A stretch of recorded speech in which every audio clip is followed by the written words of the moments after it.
Great. So welcome, everyone. This is the first webinar of our State of Latinos in the Deep South series. Earlier this year, for those of you who are joining us and are not familiar or as familiar with our program, earlier this year we released our report, A State of Latinos in the Deep South Being Visible by Piercing the Stigma Veil. And as part of that report, we interviewed over 350 people. We did over 100 stakeholder surveys, and we also did over 150 kind of media reviews of what was going on in 7 states. And the report examined 5 key areas that included health, leadership, educational attainment, community organizing, and political power.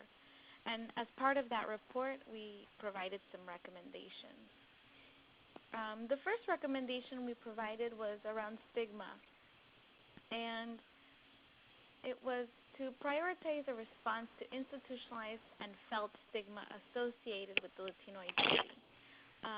So what this means is that stigma at an institutional level, such as policing Latino drivers, impacts life from their ability to access mental health and physical health care, to children's education, to economic viability, right? It impacts how people get to work, how they get their kids to school, how they register their children, and how they're able to access health care. And so addressing stigma really requires communities to come together and create responses at multiple levels in conjunction with families, schools, social service organizations, government agencies, and other institutions to raise awareness of Latino culture and address public policies, particularly in order to strengthen relationships with local law enforcement. And that's exactly what the FaithAction ID program does out of Greensboro, North Carolina. So I want to welcome our presenters, David Fraccaro and Reverend Francis Rivers Meza. David Fraccaro is the Executive Director of FaithAction International House in Greensboro, North Carolina. He previously worked as an immigration specialist with the Interfaith Youth Corps in Chicago and as a coordinator of the Sojourners Visitation Ministry with detained immigrants out of the Riverside Church in New York City, the group that inspired the independent film The Visitor. He's an ordained minister with the United Church of Christ and has been a human rights volunteer with the UCC in Bolivia, Kenya, East Timor, and the United Nations. I also want to welcome Reverend Francis Rivers Meza. He's a part-time Faith Health North Carolina liaison and a chaplain supervisor in the Chaplaincy Education Department in the Faith Health Division of Wake Forest Baptist Medical Center. His focus for Faith Health North Carolina is working with Hispanic Latino communities, and he recently led a community health asset mapping project on Latino health in Forsyth County. He's a Presbyterian minister and is currently the Executive Director of the American Waldensian Society. So welcome you both. And again, I just want to remind everyone, if you can please mute your lines so we minimize background noise, that would be great. So David? Yeah, and Judith, just so you know, for some reason, my computer's no longer able to go through slides and switch slides, so if you can do that for me, that would be great. Sure. Great. Good. Hi, everybody. As Judith mentioned, my name is David Fraccaro, and it's a real pleasure to be on this webinar with you. It was great to connect with Judy at a recent Hispanics in Philanthropy conference that we connected over, and we're sitting at the same table, talked about this, and she thought it'd be a great topic, and also honored to be with Francis Rivers, my friend out of Winston-Salem, who I think you'll really enjoy hearing from.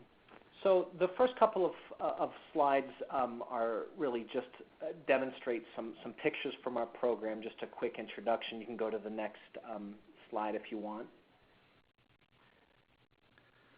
And you can go to the next slide.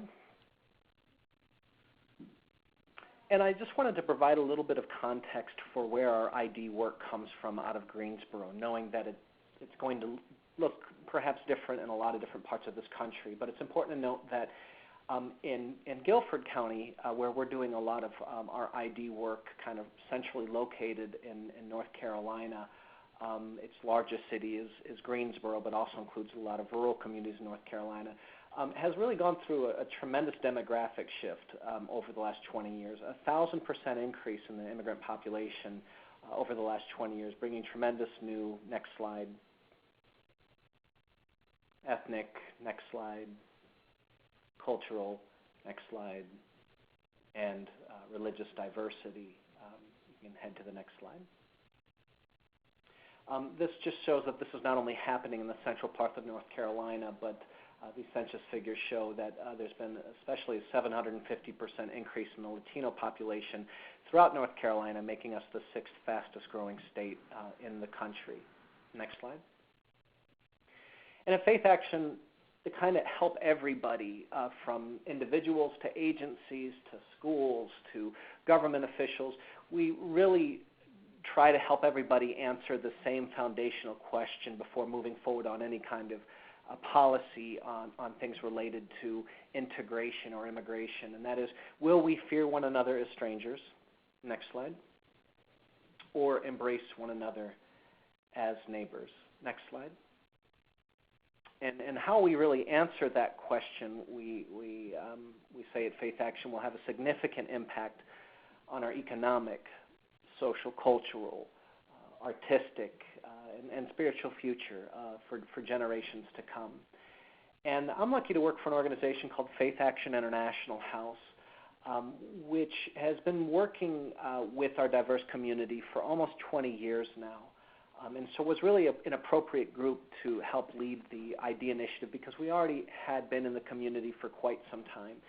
And we really do 3 basic things. We serve thousands of new immigrants, and those programs include everything from English and computer classes to legal services to a small health clinic to a food and diaper pantry, and have been doing that work, like I said, for a long time.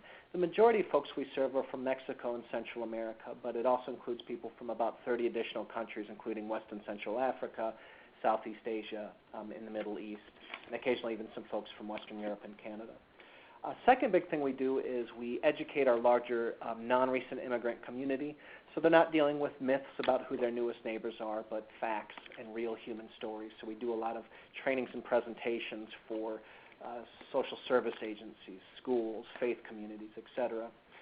And the final thing we do is we try to connect both of those communities, the immigrants we serve, with the larger public we're educating, over once a month consistent dialogues and dinners, so our diverse community can come together consistently, not just through the once a year diversity festivals, but they can consistently grow in their understanding, trust, and cooperation with one another on their own terms, eating together, laughing together, kicking a soccer ball, sharing stories, crying, singing, whatever that might look like. And we have a different theme for each dialogue.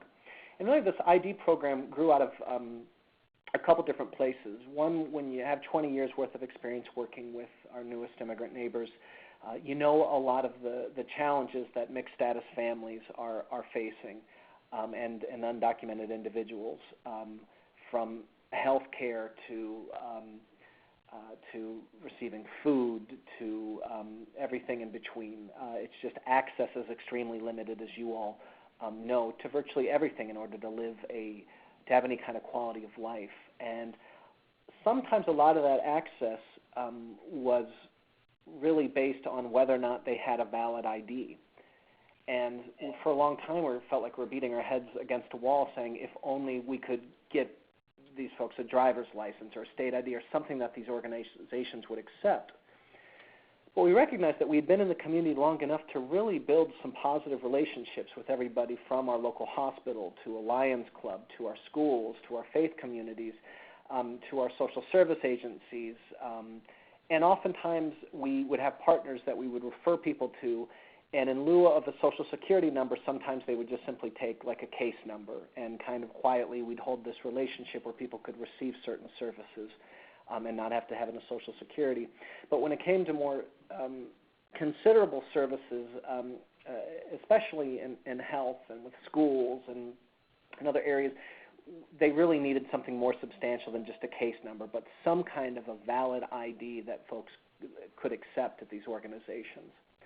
The second big area we recognized the need of this ID for was in relationship to local law enforcement. All of you know that a big part of what's feeding the detention and deportation system, in addition to a broken federal system that's unjust, is the fact that when officers stop an individual for something as minor as a busted taillight, and they do not have a valid driver's license or any other ID, law enforcement understand that it's the law then to take people in, to arrest them and to take them into jail. And we all know once you're in jail, you're fingerprinted. Oftentimes, depending on the policies of local law enforcement, they may share those fingerprints with federal agents, and then federal call the local and say, hang on to those folks for 2 days, we'll come and get them. And next thing you know, mom was taking her kid to school, who had a busted taillight, finds herself shipped down to Georgia, 6 hours away, separated from the family, and potentially deported to a country she hasn't been in 8 years.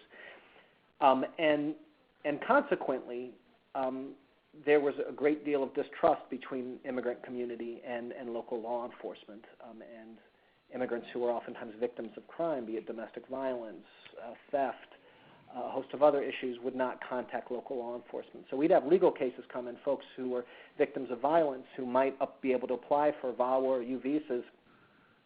And when we told them we have to ethically and legally contact local law enforcement when we find out about this crime. But number two, in order for your U visa case to move forward, you need to cooperate with local law enforcement to have them sign an affidavit to say you're cooperating with this crime. And our response that we would get a couple years ago was, absolutely not. They're like sharks out to get us. And as an organization, we could have made a choice to say, that's right, and we need to go and protest outside the police department and put our fist in the air, which some would consider absolutely a valid response. On the other hand, we didn't want to assume that this was absolutely the case with our local law enforcement, that they were trying to racially profile or harass Latinos or all immigrants by any means, which doesn't mean there may not be some rogue officers, but we said, if our role is to really build bridges in this community, we need to bring both of these folks together. And so that's what we did. We, and if you can go to the next slide, we used what's called our stranger to neighbor model. And I could go into this more in depth later or by phone call with anybody, but it's a model essentially that we use to help build understanding, trust, and cooperation between our members of our diverse community. So we first did some education with the immigrant community to have them understand some local law enforcement policies so they weren't just dealing with myths about local law enforcement. We also educated our law enforcement about the very difficult challenges as well as gifts that a lot of immigrants bring to our community. So separately, we did some education there. Once they got rid of some of the stereotypes they had about one another, we brought them together for exchange, and we did it in faith communities, churches mainly that were immigrant-led, and engaged in a series of different dialogues to help build that understanding, trust, and cooperation. Once there was trust in the room, and we did about a year's worth of dialogue, one of the things that came out of the dialogue process was what could we do to actually not just talk but actually act together now as a united community, immigrant community, Faith Action, and the police department.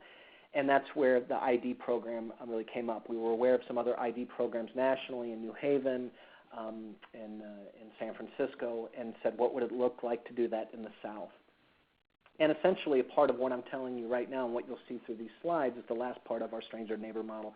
And that's sharing the story of the tremendous progress that has been made, both in terms of relationships between the city, law enforcement, and immigrant community, as well as the tremendous access and dignity that the ID has brought. Next slide. So our primary goal from the beginning was not to create an ID. It was to really connect local law enforcement in the city with our diverse newcomer community to build those bridges. And these three words are important to us: trust, understanding, and cooperation. And framed it in a way in which it was not only just to ensure the dignity and rights of all immigrants, but a much larger, more helpful frame for our entire city to get on board was to build a safer and more united community for all. And that framing, I just want to stress, was really important for us to be able to be successful with the ID program. Next slide. And so that goal led, as I mentioned, to a series of open and positive dialogues. 6 of them, as I said, were not just into the once-a-year diversity festivals, but but people have to meet consistently if there's really going to be true bridges being built. And they were very positive dialogues in which officers, to their credit, first came and listened to the needs and experiences of the community. Many of them came in plain dress clothing. And they didn't come in to say, okay, this is the law and this is what you all need to do. They said, we're here to listen. Please share with us your experiences, your fears, and both good and bad. And then the officers went in and shared a little bit more of their own policies and got into things like, you can absolutely contact us. There's a line you can be anonymous on, or our job is not to enforce immigration laws, it is to serve and protect all residents. And that's not in the first meeting they didn't say that, but after 6 meetings they got there. And we may not be, when we do those stops out on the highway, we may not be racial profiling. There may have been a major crime that happened in your neighborhood last night, and in fact these traffic stops are for everyone's safety. So it was a really positive dialogue. And next slide.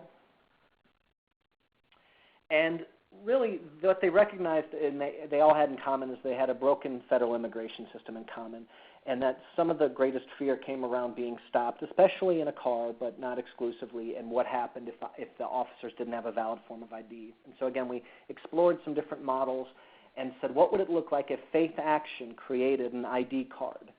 And the GPD, the immigrant faith leaders and FaithAction staff worked together to determine what the costs are, what it would take to get an ID, who can get one, who can, and what's required to get an ID, and have everybody recognize that this would not be a driver's license, this would not replace any kind of government ID, but at least it could be a tool for local law enforcement to say, I believe this person is who they say they are, and consequently, they still may get a citation if they're driving, but we're not going to simply arrest them for not having a valid form of ID.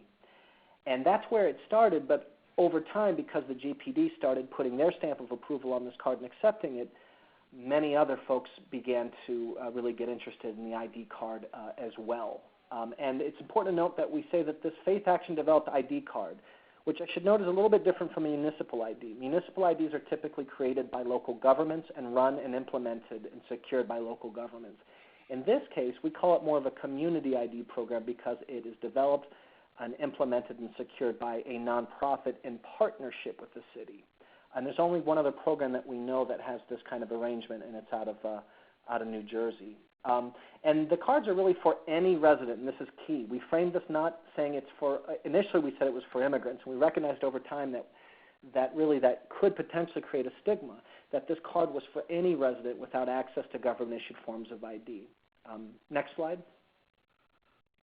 So over the past 2 years, we launched this program about 2 years ago. We provided FaithAction ID cards to over 2,000 residents, and that includes folks who are citizens, representing 30 countries and 50 cities in North Carolina and Virginia. Just at our last ID drive, we had a woman, an elderly woman who was born in South Carolina to a midwife, and a lot of her original records, birth records, were burned in early school fires.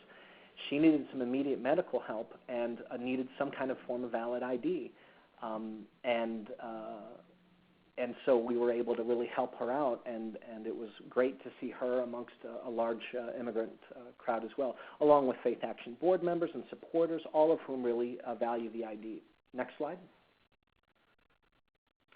And I should note on this last slide, you saw how many different cities were represented, but I should note that this card is included in the disclosure form, that the card is really only valid with the Greensboro Police Department and the Greensboro City. And so a lot of other people have been coming from other areas, and we've had to make sure they understand that, but they've still largely gotten back to us and said, some form of ID is better than none, and it has been useful to people in other counties as well. Next slide. And we're proud to say 2 years later that Greensboro recently became the first city in the South to have a community-driven ID program accepted both by local law enforcement and city government, essentially functioning as a municipal ID, but being run by a nonprofit. And you can see the diversity of city and law enforcement representatives there on the left. You can see the looks and the postures of the community. And for me, I see, just through studying body language and looks in the face, there is a good amount of trust and positive exchange happening there. Next slide. And the ID is now, as I mentioned, it started out with local law enforcement, is now officially accepted by several city departments, including Parks and Recreation. So if somebody needs to use the local pool, they can get in now, or to get their water turned on, a fundamental human right, or to check out a book at the city library. So it's quickly turning into a great opportunity for our city to grow closer to the immigrant community, and is being really used effectively as an integration tool. Next slide.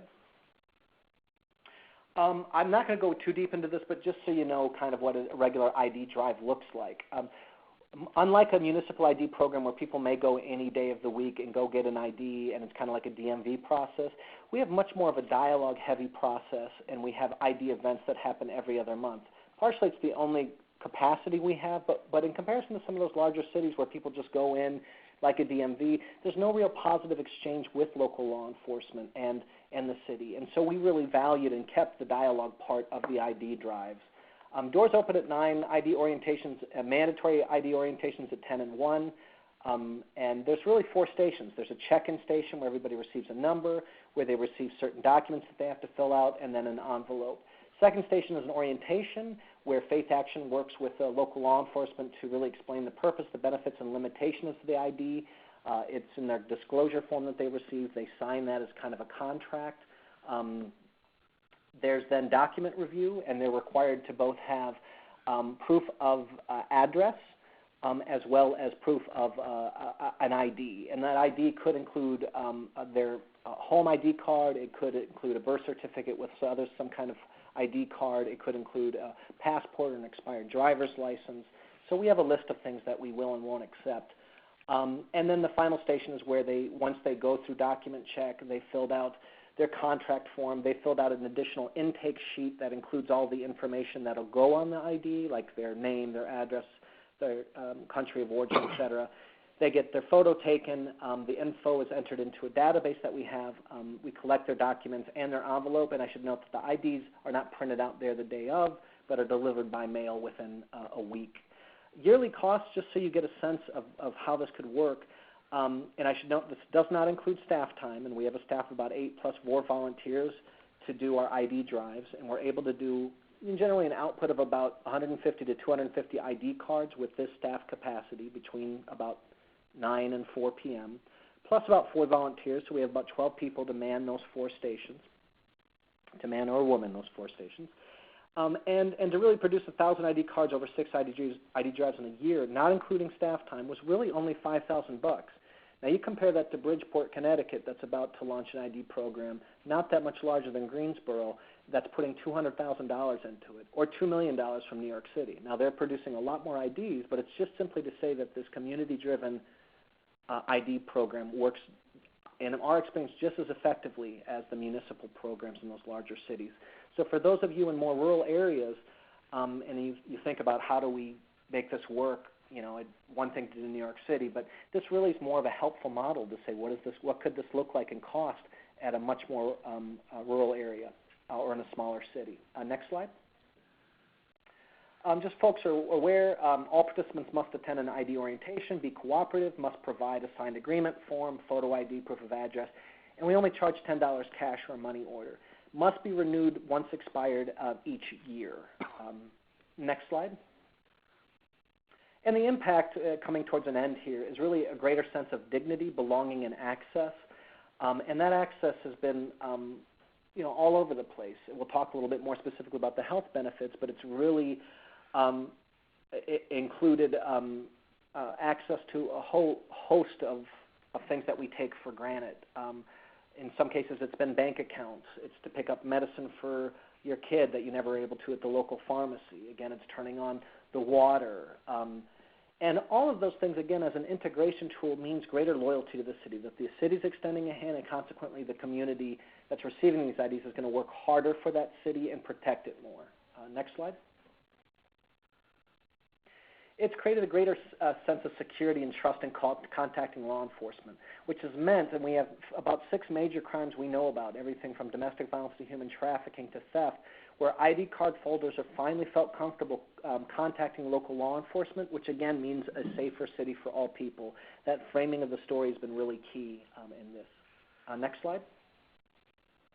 And because we're really putting forward oftentimes immigrant officers, or officers for immigrant families, as well as city officials, they're really seen as role models. So this doesn't feel like a charity-based, white, Caucasian, or African-American dominated program in charity for our newcomer community, but very much a community-owned, working together initiative that has really increased interest in joining local law enforcement and participating in city government.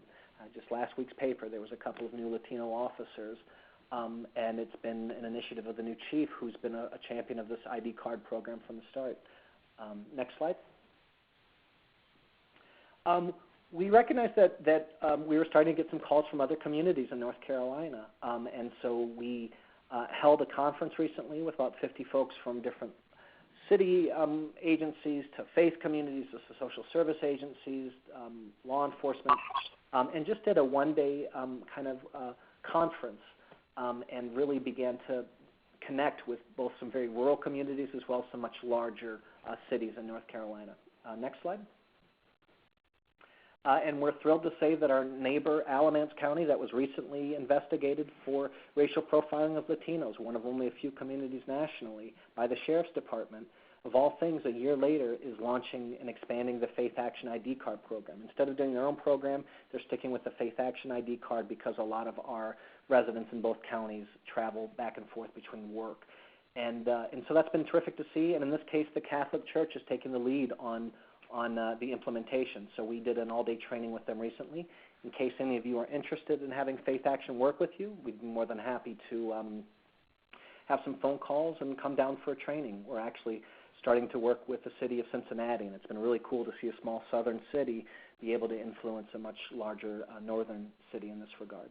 Also, we know that Winston-Salem, Charlotte, and some other cities are beginning to look at their own program and reaching out for advisement. Next slide. And our next role is, in addition to looking at helping other cities, is really expanding community partnerships so that the card has influence in many other sectors as well.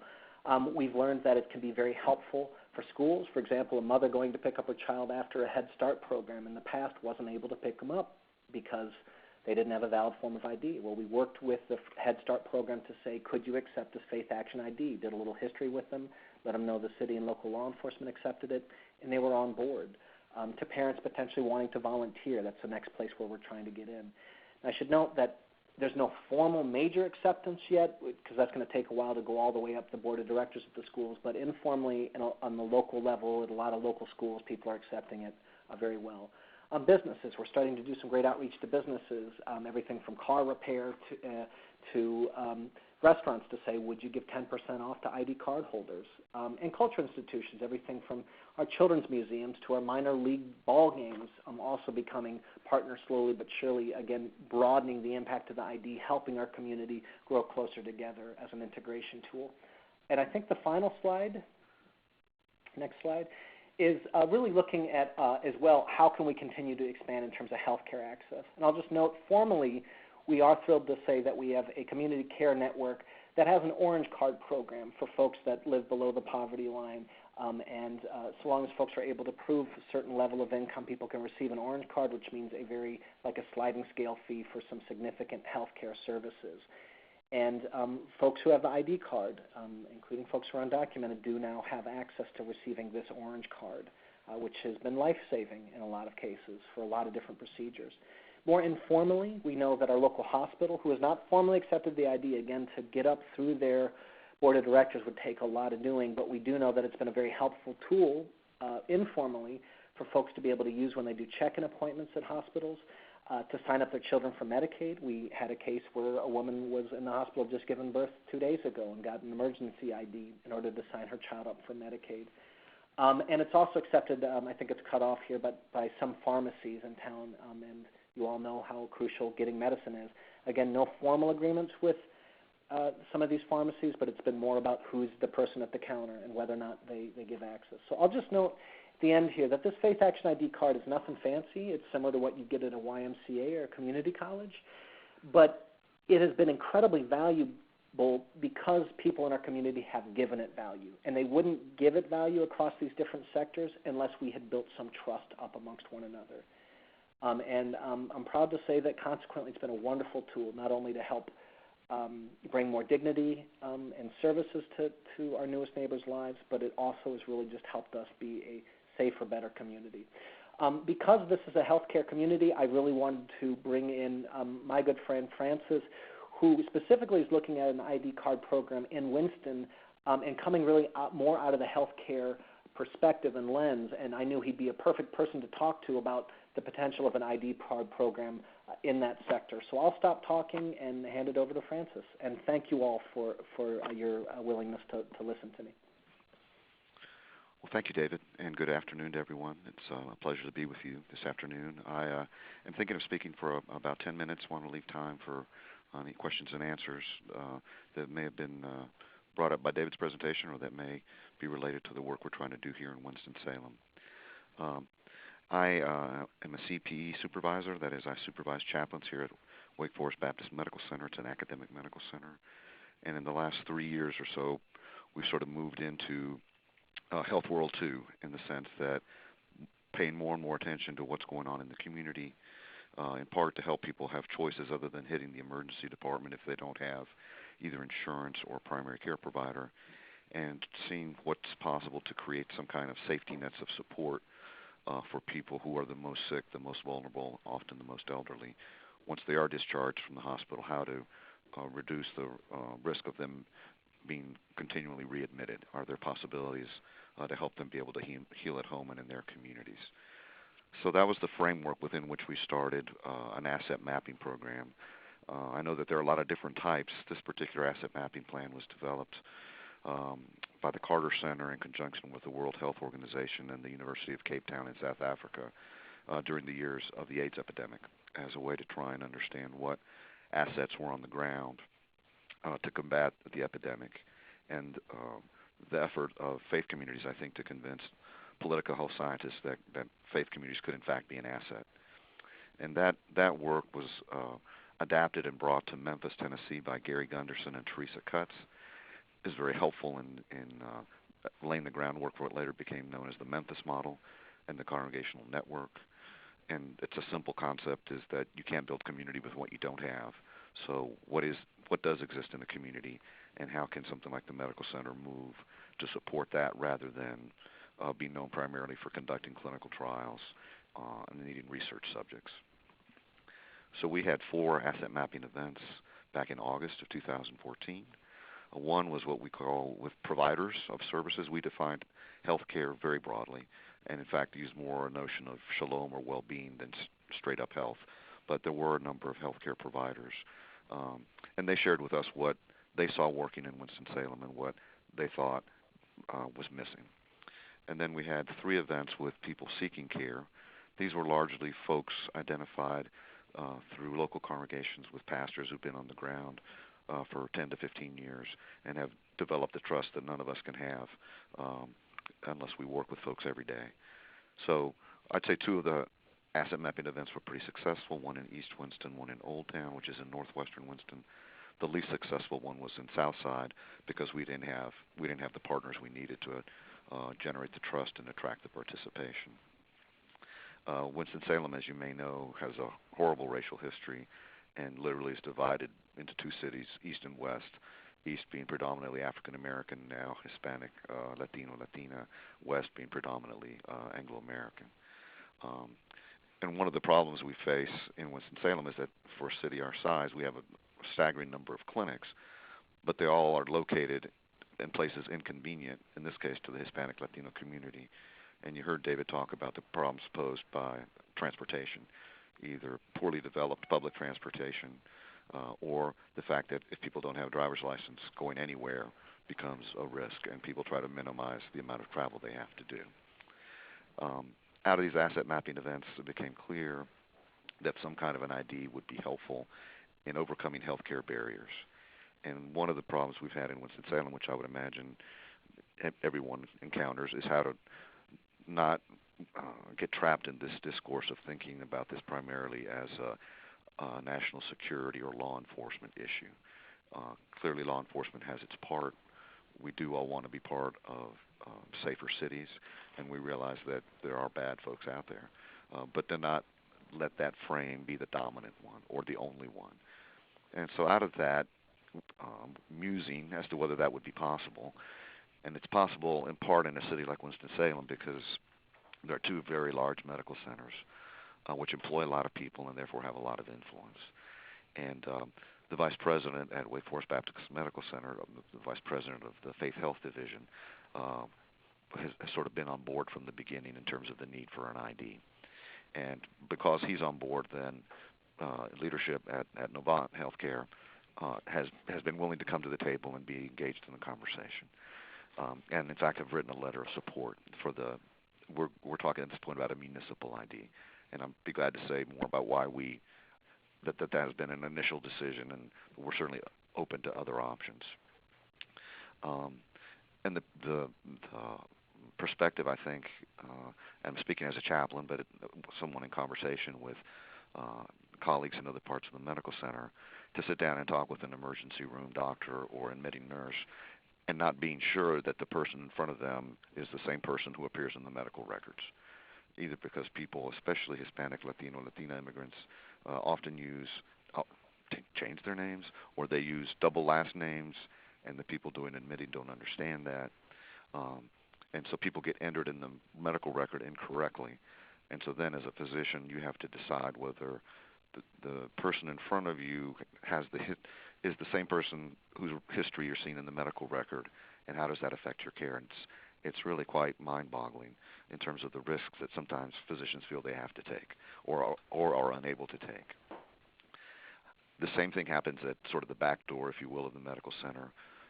Wake Forest has launched this new program called Operation Green. I think proud of the medical center for not having gone the option of suing people who aren't paying their medical bills. There's really an effort, I think, to do some financial advising and planning. But one of the big holes is, again, because of names, if not other reasons, people get entered into the record incorrectly, or an incorrect address is given, or addresses change because people move frequently. And so when bills are sent out for medical care, no one is there, and that bill does not get paid. And it was a significant amount of money that the medical center lost in 2014 simply because of returned bills because the address was incorrect. I think finally the thing that we've been learning, we have an organization in Forsyth County called Forsyth Futures, which does a lot of research, community-based research, and they discovered that in 2012, more than 50% of the people who hit the emergency departments, either at Novant or at Wake Forest Baptist, could have been treated by a primary care physician. And because people don't have insurance and don't have access to a primary care provider, people were showing up at the ED. And that, of course, got the attention of hospital administrators in terms of the tremendous cost involved in treating people in the emergency department. So where we are today is that we convened an ID working group. I partnered up with Jose Sassi, who's the director, owner of Que Pasa Media, has been active in the community for over 40 years, and then partnered up with the two medical centers, the public health department, and invited both the sheriff's office and the Winston-Salem PD to participate. And I must say that this group has hung together in what must have been baffling beginnings for some folks, because I think in addition to the resistance of saying, well, that's a law enforcement issue, why should we get involved, there's also the temptation to passivity that says, well, what can we do? That's going to be decided in Raleigh, or that's going to be decided in Washington. And so what really has brought the energy is having these front-level providers or front-row providers, first-line providers, who want to be able to do their jobs and want to be able to do it more effectively. And I think that's what's brought the energy. We attended, some of us from Winston-Salem, the event that David mentioned that took place at the end of March. And as a result of that, the Forsyth County Police or Sheriff's Department, Wake Forest Baptist Medical Center, Novant Health Center, and the Hispanic League in Winston-Salem are going to host an event in which we'll invite FaithAction to come and talk about the ID program and help people understand that it's not about a card, it's not about a driver's license, it's about much more than that. And we're hoping to be able to get a significant number of city, county officials, public officials, people from the school district, the very people that David was talking about have begun to coalesce around what began with an important initiative with law enforcement. So I think I'll stop there because, again, don't know what questions people might have and whether I've gone in a direction that's of interest or of help to anyone. But thank you for your time. Thanks so much. So I will open it up to questions if anyone has any. You can also use the chat function. Below this is a lot of great information. And as a reminder, the slides will be provided to everyone. We'll have the recording provided as well. So we'll send everyone a copy of the slides and a link to the recording. Does anyone have any questions? Your lines are open.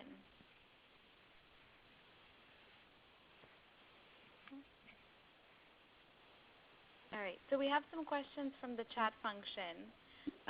And one of the questions was why did you decide to only do a 1 year, to have the ID valid for 1 year?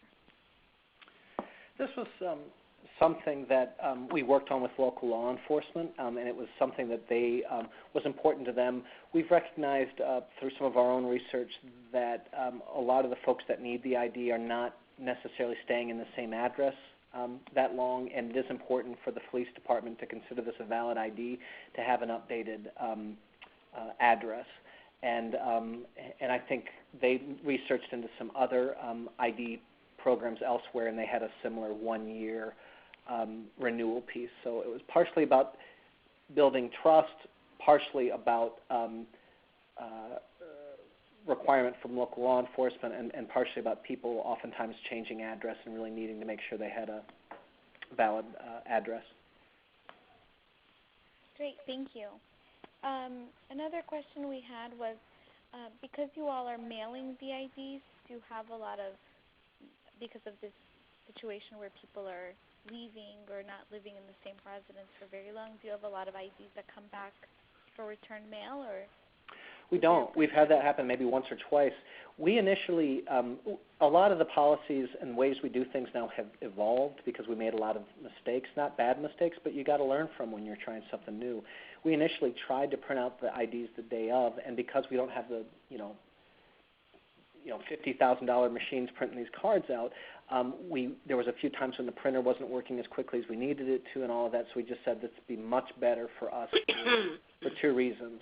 Number one, if people hand us an envelope with their address and that address matches the same address they're putting on the ID, it's kind of a security measure to make sure that they're giving us their valid address. And number two, we're also printing those out, like if we do an ID drive on a Friday, we're printing them out on Tuesday and sending them within 4 or 5 days. So typically people weren't moving during that shorter period of time. Great, thank you. Does anyone have any other questions?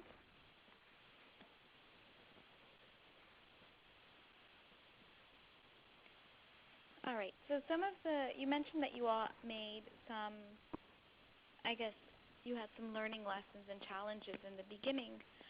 Can you share some of those? Yeah, and Francis, if you have any thoughts, any immediate thoughts come to your mind? Well, I think one of the things we've had to wrestle with, and the jury is still out, and in fact, at the very first time I met David, both he and Captain Ritchie brought this matter to my attention to think about, is it, do you go the municipal route, or do you go a community route and gradually build trust? I mean, I think it's interesting, the Greensboro example is interesting because of how much buy-in there has been by the city and other citizens in Greensboro. I think we're going to try initially the city route. I think the window's closing quickly in terms of how much time longer there is for politicians willing to take a potentially controversial stance before they have to start preparing for the next elections. But the city has invested significantly in the redevelopment, economic development of the south side of the city, which is increasingly Hispanic part of the city. And there's a community leader, Jose Sassi, I mentioned him before, who has committed to help renovate a mall in the heart of Southside. And so there's a question of whether it's possible to engage local politicians in a conversation. And I think the avenue to be explored is whether the Public Safety Committee would actually be the committee that would bring this into conversation at the city government level. And I have no idea how that's going to go.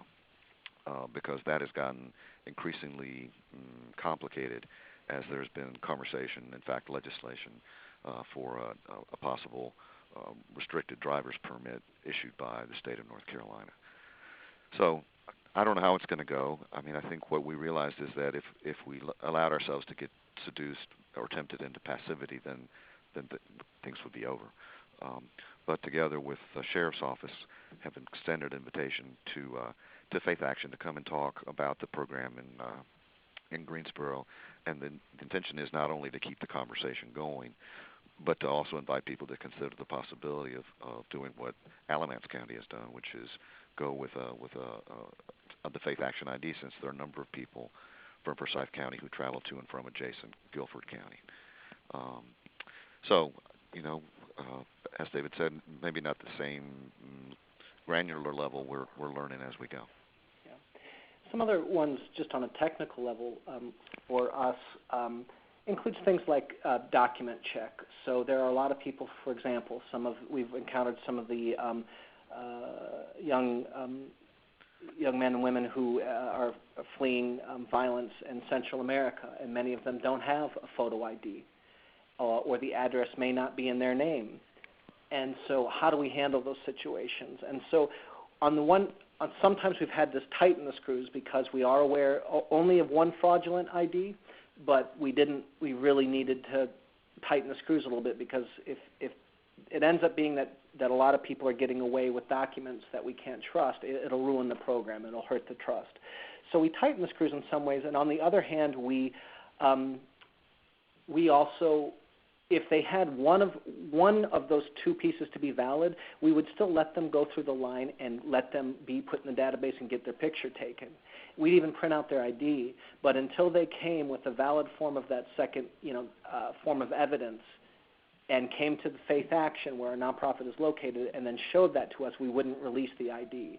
So we kind of met them halfway by saying, we'll let you go through the process, but we're not going to provide you the ID until you come to the office. And that kind of helped us really both not tell people absolutely no if they at least were meeting us halfway, but also gave them some empowerment to make sure that they were coming and doing their job in this, and cut down on fraud cases.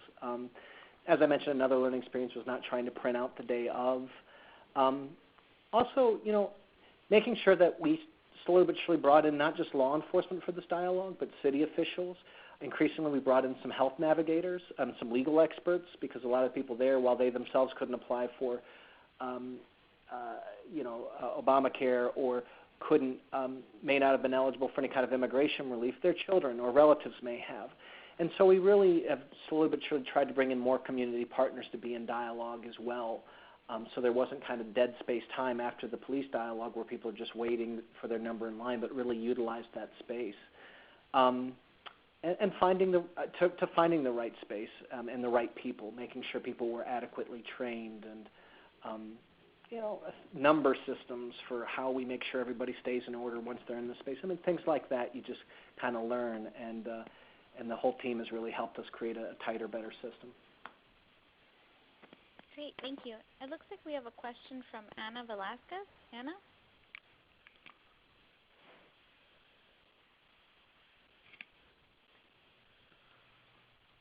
Hello, Anna?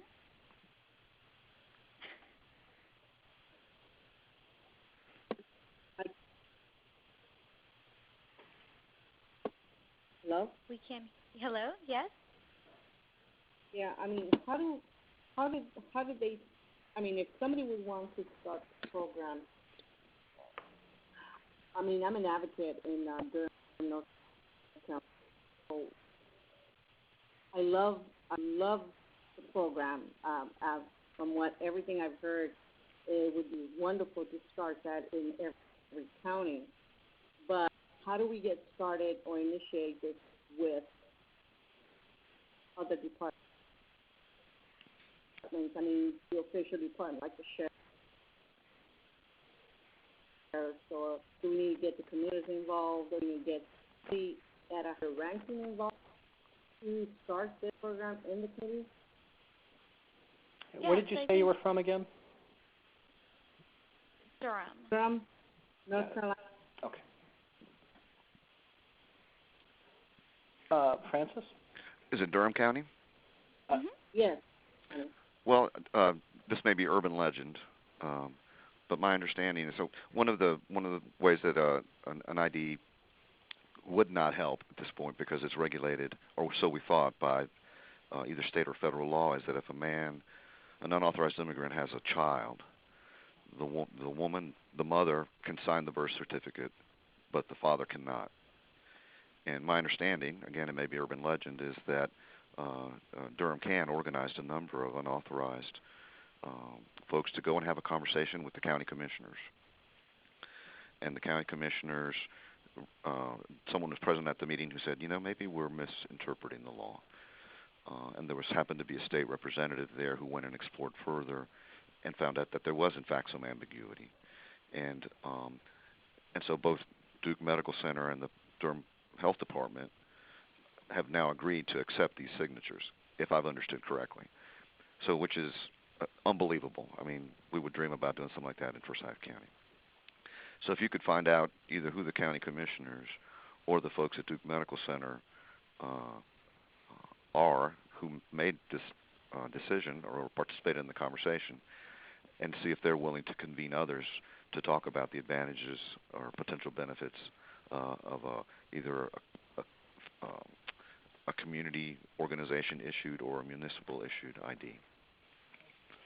And we had a few folks, I think, from Durham at our community ID conference. I do know that it was my understanding a while back that Durham City Council had passed accepting the matricula consular, which may not have quite as much, which may not create quite as much access, as a community-driven ID. But that's great progress. In our case, we were lucky to find the right people at the right time, both from immigrant leaders from faith communities, some FaithAction staff, some folks on the police department who were all willing to listen to one another, to stay together even if conversation got bumpy, to learn from and do some research from different cities together, and to really begin to put together these dialogues that started getting more and more traction. And that team just stuck together over a year's period of time, and eventually each had pull in their respective communities to make this work. We have a captain on the police department who's now a member of our board of directors, which we couldn't have imagined 3 years ago, who, because he was a captain, he'd been in the department for a while, who had some pull with the assistant chief and the chief about really taking this program seriously. And that really helped a great deal. We had, again, immigrant leaders from faith communities where we could host these dialogues and these ID drives and really, after Mass, get a lot of people to be invested in this program to give their feedback. So it was really about getting the right people to work together as a team about this, learning from other programs and being in conversation with them and really thinking through with them what could some next steps look like. And it's going to look different in each community. But I hope that helps. Great, thank you. So if anyone we have time for one more question. If not,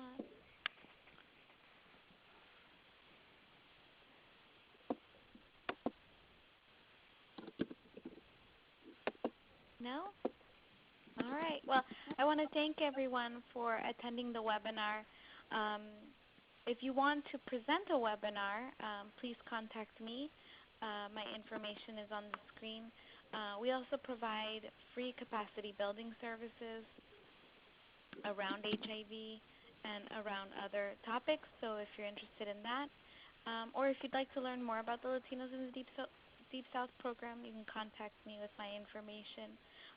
I'll also be sharing, as I mentioned before, the slides, the recording, and I'll share contact information for both David and Reverend Francis. But I want to thank you all for attending, and I want to thank our presenters for sharing the work that they're doing with this amazing initiative. Thank you, everyone. Thank you. Thank you. Bye.